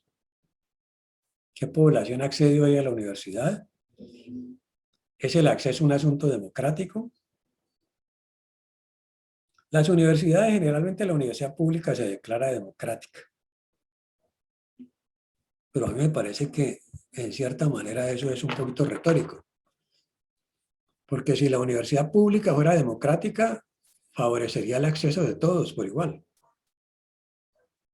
La universidad pública genera el imaginario de la equidad a través de la meritocracia. Porque la universidad pública, desde mi punto de vista, es más meritocrática que democrática. O sea, se presentan 5.000 estudiantes a una carrera y la universidad hace un corte en 50. Perdón, se presentan 200 a una carrera y la universidad hace un corte en 40. ¿Qué pasa con el resto? Quedan excluidos del sistema. ¿Cómo hace la universidad para calificarse de democrática si está excluyendo sobre la base de la meritocracia a estudiantes que probablemente son muy capaces, ¿no? Y que pueden rendir mejor que aquellos que obtuvieron el puntaje que reconocía la meritocracia. ¿Ven? Entonces, es muy importante pensar también que la universidad debiera ser una universidad democrática. Por eso yo los invitaría a leer el texto de Boaventura de Sousa, ¿no? Por una universidad democrática en el siglo XXI. ¿Qué es una universidad democrática? Es una universidad incluyente. El primer principio de la democracia es la inclusión, en adición a otros principios como el respeto a la identidad y a la diversidad social, cultural, étnica, etcétera, etcétera. Pero dentro de esa inclusión, una inclusión donde todos tengan la capacidad de participar, pero no una inclusión, no una pluralidad, digamos, donde todos van por su lado, ¿no?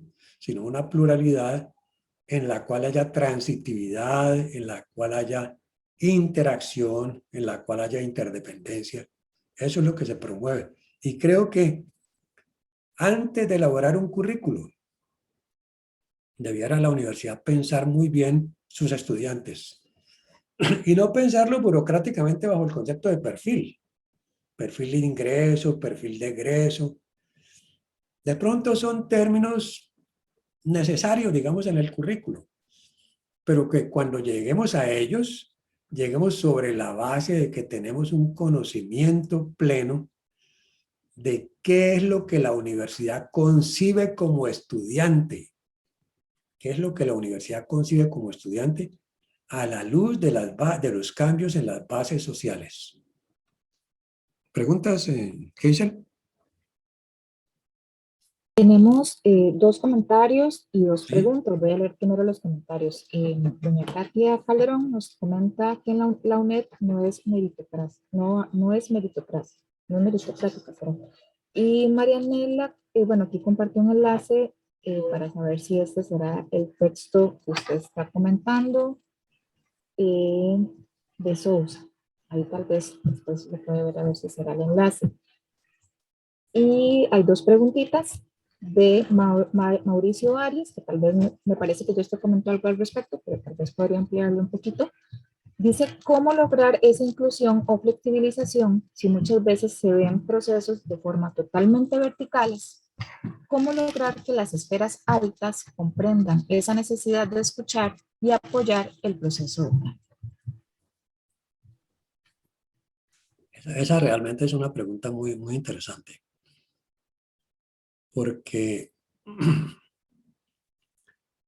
nos plantea el problema fundamental de la universidad, y es que la universidad es un campo de fuerzas, ¿no? Y creo que entre esos campos de fuerzas se requeriría no generar consensos, porque pues, cuando hay fuerzas en disputa, ¿cierto? Lo más conducente es lograr concertar alrededor, así sea alrededor de unos mínimos. Cuando se habla de una transformación curricular democrática, estamos hablando de una situación incluyente en la cual tanto los jerarcas como los de la base interactúan horizontalmente en la generación de propuestas. ¿Ya? Por eso me parece que si se habla de comisiones, que esas comisiones sean democráticamente elegidas y que no sean comisiones cerradas, burocráticamente asignadas. ¿Eh? Ese realmente es un problema que yo tengo que reconocer, no es fácil de resolver. Pero si se logra el diálogo, si se logra la concertación, si se logra, por ejemplo, la participación de quienes están en la base, los últimos de la base que son los estudiantes, ¿no? Si se logra su participación, pues otros cambios pueden ocurrir, ¿cierto? ¿Ya? No se trata, digamos, de generar presiones por la vía violenta o por la vía del no diálogo, pero sí crear fórmulas para que quienes no tienen voz puedan tener acceso a ella. Quienes no tienen posibilidad de participación puedan participar, ¿no? Miren ustedes cómo, por ejemplo, cuando se empezó a generar el gran fenómeno de la antipsiquiatría,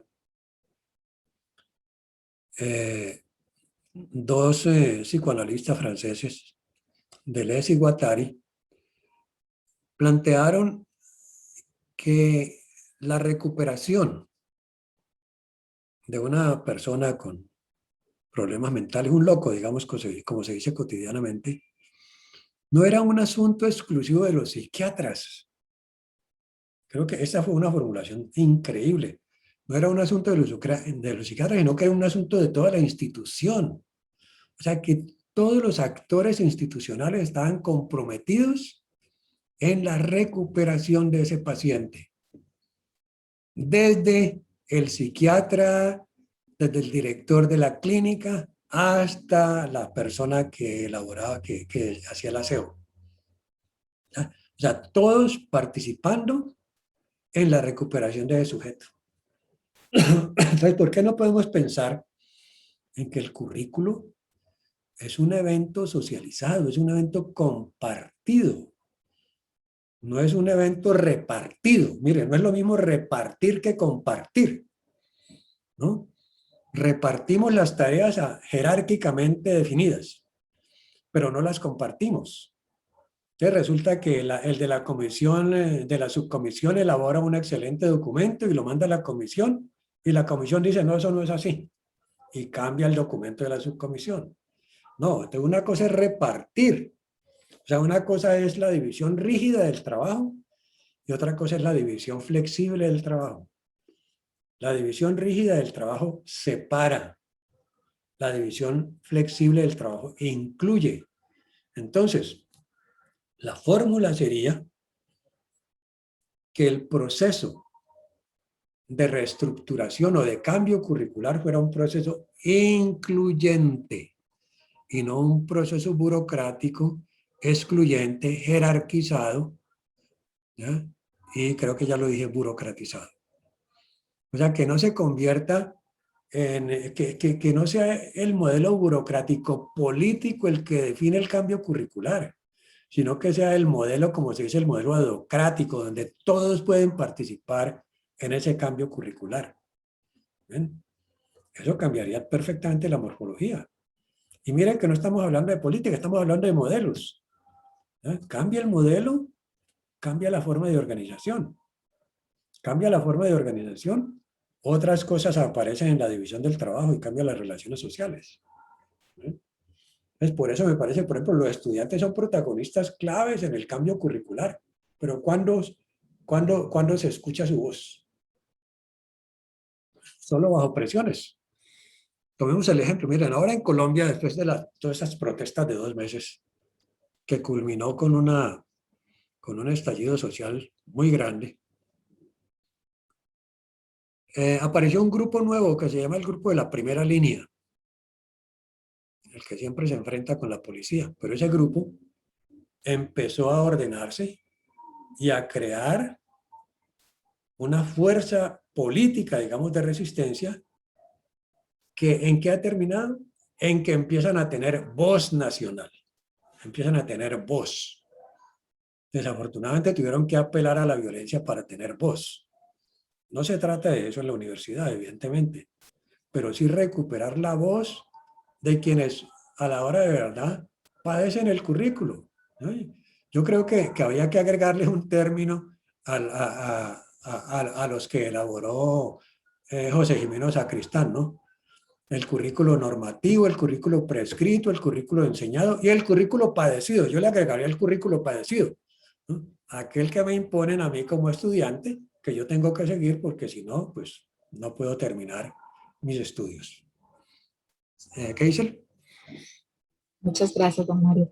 La siguiente pregunta es de doña Alicia Gutiérrez. Nos dice lo siguiente: ¿cuáles actividades pueden incorporarse con la población docente en las distintas carreras de educación, a modo que se adquiera aprendizajes para transformar fronteras de conocimiento, de modo que los cambios curriculares sean constantes. Mire, yo recuerdo cuando me tocó participar en la creación de un programa para las escuelas normales. Parto del ejemplo para explicar. En lugar de reunirnos con los profesores y crear comisiones, ¿no? O sea, en lugar que se volviera una comisionitis, ¿no? Que usted hace esto. Empezamos a realizar foros con los padres de familia. Y fue impresionante cómo inclusive los padres de familia a veces tenían cierto temor de participar en el foro.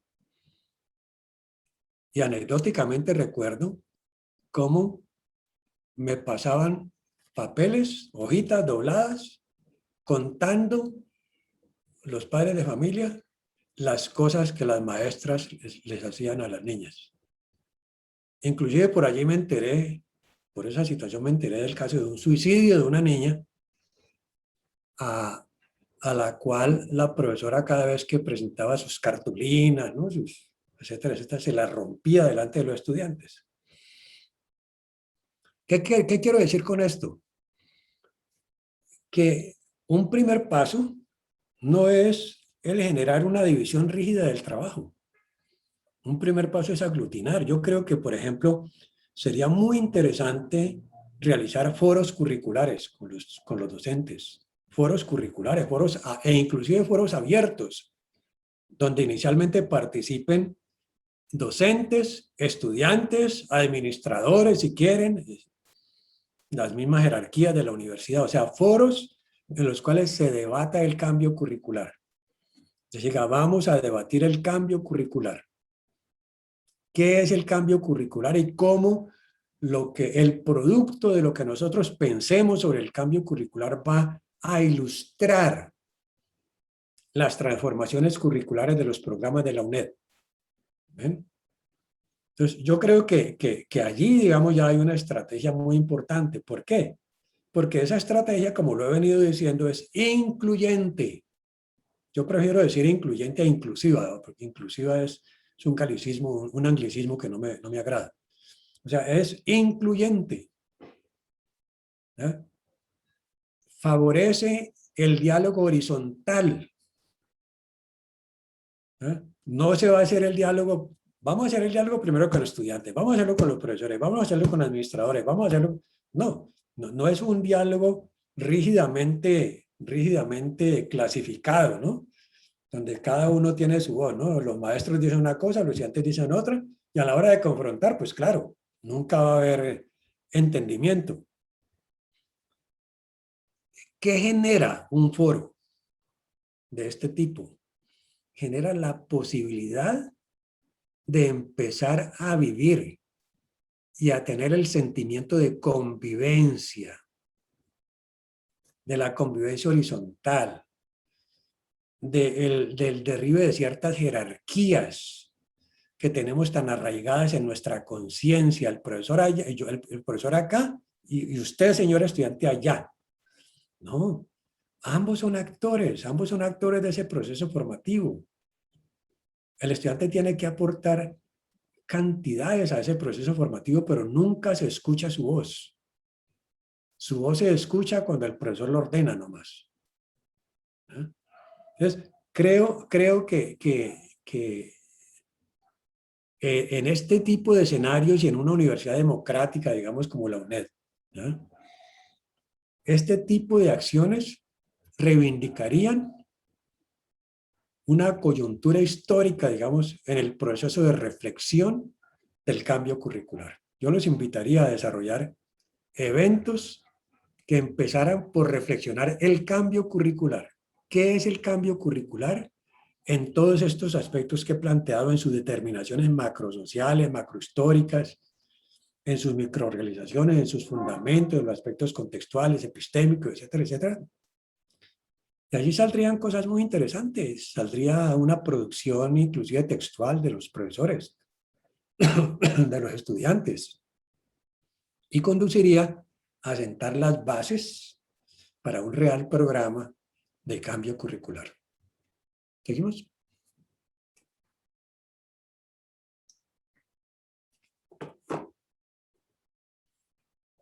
De esto ya lo hemos hablado, pues, todas esas características contextuales ya las tenemos. Ha habido una acelerada en relación con los estudiantes, un acelerado crecimiento de la población estudiantil, hay una feminización de la matrícula, hay una diversificación de la institución de educación superior, hay una diferenciación por establecimientos. Eso ha conducido también a ciertos problemas, ¿no? A que en la percepción de los estudiantes haya mejores instituciones que otras. Un crecimiento desbordado de los programas de formación descontextualizados. Este es un punto central, ¿no? Ese crecimiento desbordado de los programas. Un personaje de la universidad tiene una idea y se crea el programa. Yo recuerdo cómo nació el programa de geografía de la Universidad del Valle, en Cali. Había una disputa con dos profesores en el departamento de geografía y le dijeron a los profesores, váyanse de aquí y creen su programa. Ellos crearon su programa, y es un programa de la universidad. Y mire, o sea, parece una anécdota, pero cuando uno revisa, digamos, la historia subyacente de esa anécdota, se da cuenta de que no era un evento coyuntural, sino toda la potenciación de las disputas históricas del campo académico. Las relaciones de fuerza convertidas, digamos, en hechos que van más allá, ¿no? De lo curricular y se convierte en un programa académico. O sea, una contienda se convirtió en un programa académico. Entonces, así crecen muchas veces los programas de la universidad, no se examinan las necesidades. O un grupo de profesores define cuáles son las necesidades y ya se creó el programa, ¿no? Entonces, hagamos, o sea, yo creo que el cambio curricular tiene mucho que ver no solo con la investigación curricular, sino con la investigación sociológica. ¿Qué le pasa a la sociedad? ¿Qué currículo queremos? Y no es tanto qué necesita la sociedad, también qué le sucede a la sociedad. O sea, yo diría que hoy día, digamos, habría que cambiar un poco el escenario. No es que necesita la sociedad. Necesita la sociedad depende de una pregunta previa. ¿Qué le pasa a la sociedad? ¿Por qué se está enfermando la sociedad? ¿Por qué se está enfermando el planeta? ¿Y por qué sí se necesitan programas que empiecen a tratar un poco la enfermedad del planeta? Entonces miren ustedes que empezamos a invertir un poco las preguntas. Tenemos, como dice Clifford Geertz, miren ustedes que eso es una frase excelente de Clifford Geertz, un antropólogo, que dice, tenemos que empezar a cambiar la forma de pensar sobre nuestra forma de pensar. Parece un trabalenguas, pero tenemos que cambiar la forma de pensar, la forma como pensamos. La repito, tenemos que pensar la forma de pensar sobre la forma como pensamos. O sea, no cambiamos la forma de pensar. Y eso es lo que hace, digamos, que la universidad mantenga su inteligencia promedio igualita, pues no hay mayores cambios. Entonces, creo que otro aspecto importantísimo es la disminución de la movilidad social, ¿no? Evidentemente, la movilidad social fue un evento que se dio por allá en la década de los años 60, del siglo pasado, cuando ese imaginario, por efectos de la presión sobre la educación superior, se convirtió en una realidad. Entonces hubo una explosión del crecimiento poblacional de los estudiantes de la universidad. Se dio la posibilidad de acceso a los sectores medios y bajos de la población y hubo, en cierta manera, movilidad social, pero movilidad social del orden individual, porque nada cambió en la sociedad. La universidad, la universidad la movilidad social no significa no cambiar toda la sociedad. la universidad no cambia las relaciones entre los grupos sociales, la universidad cambia las relaciones entre los individuos. Por eso las expectativas en la universidad no son expectativas sociales, grupales, sino que son expectativas individuales. Entonces creo que también eso hay que repensarlo. Carla. Creo que ya estamos terminando, sí. ¿En qué diapositiva vamos, Carla? ¿Ya? Ya le digo, don Mario. Voy a dejar de compartir un segundito. Bueno. Este es otro aspecto importantísimo. Este modelo, le decía a una colega a la cual le presenté este modelo, ¿no?, de la Universidad de Saltillo. Le decía que me gusta mucho este modelo porque nos muestra esa tensión. Mire. O sea, nos muestra una tensión entre el espacio epistémico y el espacio curricular. O sea, nos muestra una tensión entre la investigación y la docencia. Y nos muestra esa tensión entre la identidad profesional que crea los currículos de los programas académicos a través de sus planes de estudio. Los estudiantes se forman en el espacio curricular. Los estudiantes no se forman en el espacio epistémico. El espacio epistémico es un espacio para la producción de conocimiento. El espacio curricular es el espacio de las asignaturas, de los planes de estudio. Y por eso vemos que la relación entre el espacio académico y el espacio curricular es una relación, pues no está totalmente minimizada, porque sería casi que tendríamos que plantearla como la relación entre el Sol y la Tierra, ¿no?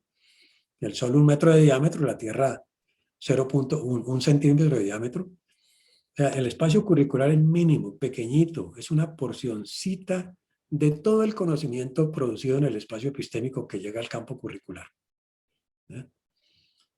Allí se forma una supuesta identidad profesional. Se pasó.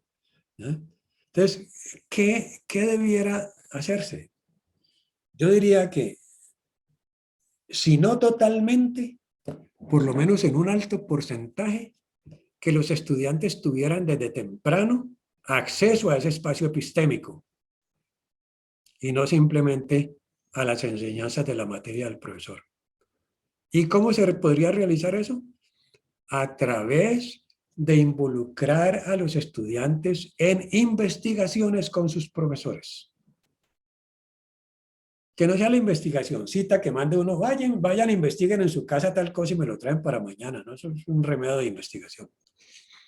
O que para el final del semestre me hacen una investigación. No, eso eso es más un asunto instrumental. O sea, cómo se configura una percepción, una identidad, una forma de cultura, un hacer y un saber en el espacio epistémico es diferente de cómo se configura una identidad profesional a través del currículo. Entonces creo que ese espacio epistémico, no es que el espacio curricular orbite alrededor del espacio epistémico. Puede que orbite, pero las distancias se mantienen. Lo ideal sería que ese espacio curricular fuera viajando y penetrándose en el espacio epistémico, de tal manera que la formación profesional de los estudiantes fuera en ese espacio epistémico a través de la investigación, ¿no? Sin que necesariamente pues desaparezcan las asignaturas curriculares. Puede que desaparezca la mitad. O sea, yo sería partidario de que desapareciera toda y que fuera el espacio epistémico, la investigación, el principio básico de la formación profesional. O sea, allí podríamos trazar una línea que nos llevaría de la identidad profesional al espacio epistémico. Entonces cambiaría completamente la identidad de los futuros profesionales. Además, ¿por qué? Esto no es una utopía, es una necesidad. En América Latina, la investigación es muy baja comparada con otros países. La producción intelectual es baja comparada con otros países. ¿Por qué? Porque son muy poquitos los investigadores, ¿no? Los que están en el espacio epistémico son ciertos académicos de la universidad, no son todos. 3 o 4 que investigan, ¿no? Y que promocionan sus investigaciones. y que hacen capitalismo académico, porque eso sí les permite ascender en el escalafón y ascender salarialmente. ¿Eh? O sea, el espacio epistémico debiera ser un espacio socializado donde los estudiantes pudieran tener una participación, ¿no? No para llevarle el maletín al investigador principal, no, sino para que tuviera una participación protagónica, por ejemplo, ejerciendo tareas en la división del trabajo investigativo, que los fuera fortaleciendo como investigadores y que les permitiera configurar una identidad epistémica diferente, centrada en la investigación y no con base en la asignatura que dictó X profesor, bueno, regular o malo, en el semestre de X año, de X siglo. Este modelo me parece a mí fundamental, o sea, este modelo, uno podría partir de una reestructuración curricular o de la estructuración de un currículo con base en este modelo. O sea, ¿qué papel juegan los estudiantes en ese proceso formativo? ¿Qué papel juegan los docentes en ese proceso formativo? ¿Y cuáles serían las nuevas relaciones entre el espacio epistémico y el espacio curricular? Digamos, Carla.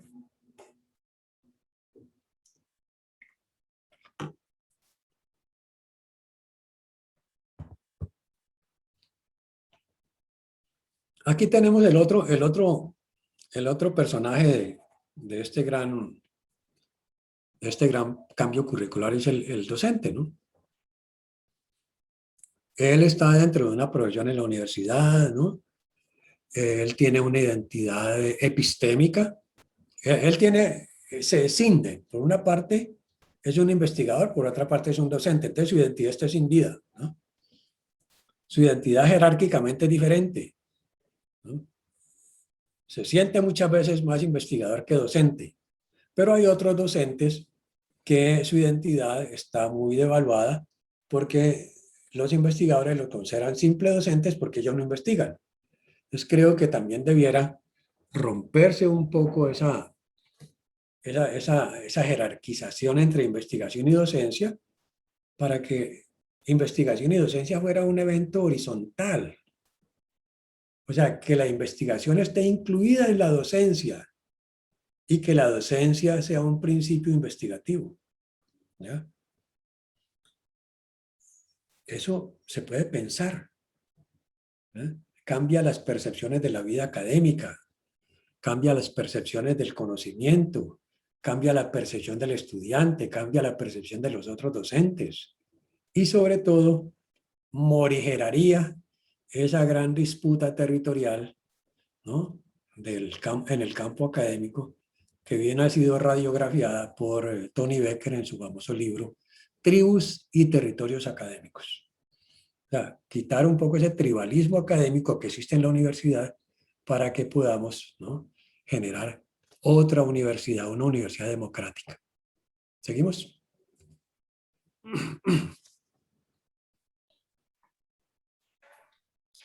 Nada más un pequeño anuncio, don Mario. Nos quedan ¿Sí? más o menos unos 5 minutitos. Sí, sí, sí, sí. Sigamos. Bueno, entonces, aquí hay unos elementos para pensar en la formación.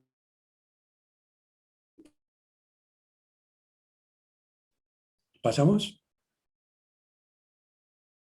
Esos elementos, aquí me parece que este primer punto es crucial.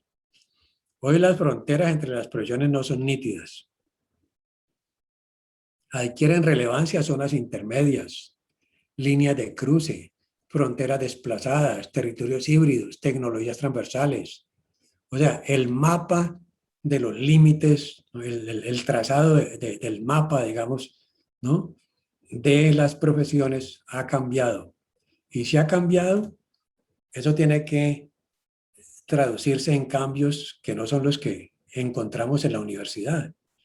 Mire, lo que encontramos en la universidad son profesiones socialmente operativas, disciplinariamente sistematizadas e institucionalizadas, racionalmente consolidadas y cristalizadas. ¿Cambia el conocimiento en 3 días? Los programas en la universidad cambian cada 10 años. ¿Ya? Sigamos. Ya redefinir esa formación profesional implica pues todos estos aspectos que no me voy a lo voy a leer en virtud de la condición del tiempo. ¿No se puede extender 10 minutos más el tiempo, Carla? Don Olman, le doy la potestad de decisión. Si tenemos 10 minutos más. Sí, está ¿Cómo? bien, don Mario, adelante. Bueno, perfecto. Mire que hay que analizar los modelos y modalidades de formación vigentes. Hay que replantear los propósitos, intereses y preocupaciones educativas, ¿no?, de la sociedad. Hay que analizar las condiciones científico-tecnológicas. Hay que considerar las condiciones que hoy promueven las corporaciones nacionales e internacionales. ¿Sigue, Carla? Sigue. Hay que fundamentar la formación. No, la anterior. Hay que fundamentar la formación a partir de la investigación. Atrás, Carla. No, adelante, sigue, avanza. Hay que fundamentar la formación a partir de la investigación. Hay que redefinir las prácticas instruccionales centradas en contenidos yuxtapuestos. Sigue, avanza.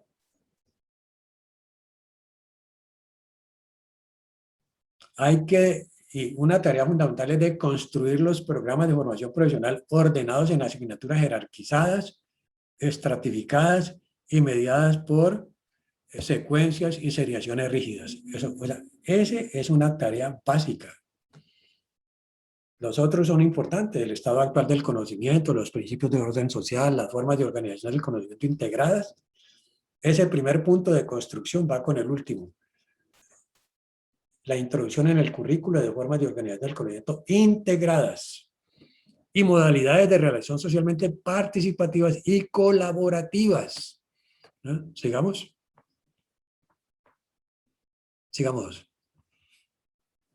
El replanteamiento crítico, digamos, de las condiciones del mercado profesional. No, la 5. Carla.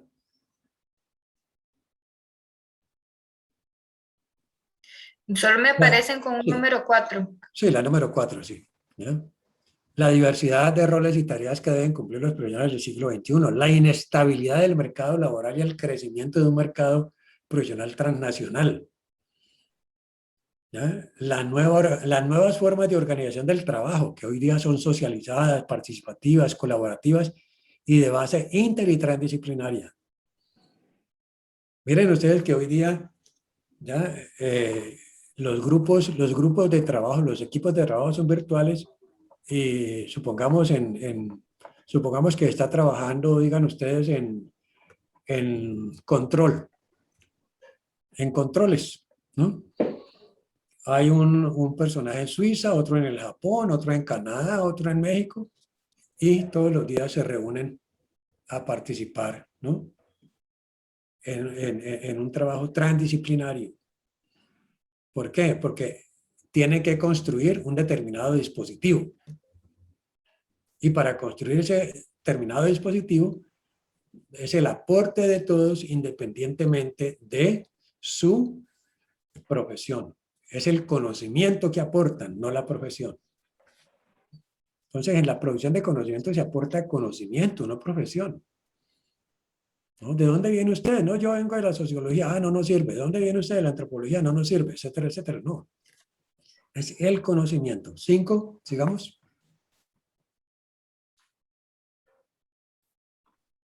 Carla, siga, la quinta, la otra. Esa. Ya está. Esta ya la habíamos visto, sí. ¿Sigue? Sigue, Carla. La reorganización de los aspectos físicos, la anterior. De los arreglos internos físicos, académicos, tecnológicos, económicos, administrativos. O sea, todo eso tiene que, la disminución de los currículos recargados, la compresión tiempo-espacio, o sea, todos estos aspectos, yo creo que debieran pensar todos estos aspectos, ¿no?, vincularlos al cambio curricular. Sigamos. En los nuevos escenarios del contexto científico-tecnológico, ¿qué aspectos se deben considerar? Entonces ahí miren, hay dos propuestas, ¿no? Vamos a plantear la transdisciplinaria, la interdisciplinaria, la generación de nuevo conocimiento, la investigación, sustentabilidad. Esas deberían ser las bases de un programa, y no inglés, metodología de la investigación, agroecología, ingeniería genética, ¿no? Porque estas no son materias, esto es conocimiento. Y nos interesa, en el siglo XXI interesa el conocimiento, no las materias. Los currículos del siglo XXI debieran estar orientados transdisciplinariamente, porque son múltiples los problemas que hay que resolver y el conocimiento viene de todos los lugares para resolverlos. Entonces miren ustedes que este sería un modelo también para considerar. ¿Sigamos? Sigamos, Carla. Bueno. Esa era la última que me aparecía, don Mario. Esta es para muchos la más importante, ¿no? Sí. Bueno, aquí terminamos. Yo espero haberles planteado pues, una serie de elementos reflexivos, críticos, analíticos sobre el cambio curricular, sobre los retos que tiene la universidad frente al cambio curricular y frente al currículo, y la posibilidad de que algunos de estos elementos sean considerados o mínimamente retomados para eventos futuros en los cuales ustedes, y de pronto con alguna participación mía, puedan avanzar en ello. Si hay preguntas finales, comentarios. Muchísimas gracias, don Mario, por su excelente presentación y espero que pues haya logrado generar reflexiones y muchas propuestas en las diferentes áreas de trabajo de cada uno de los participantes en esta mañana. Ahorita no hay ninguna pregunta, no sé si alguno tiene algún comentario, alguna pregunta que quiera hacerle a Mario.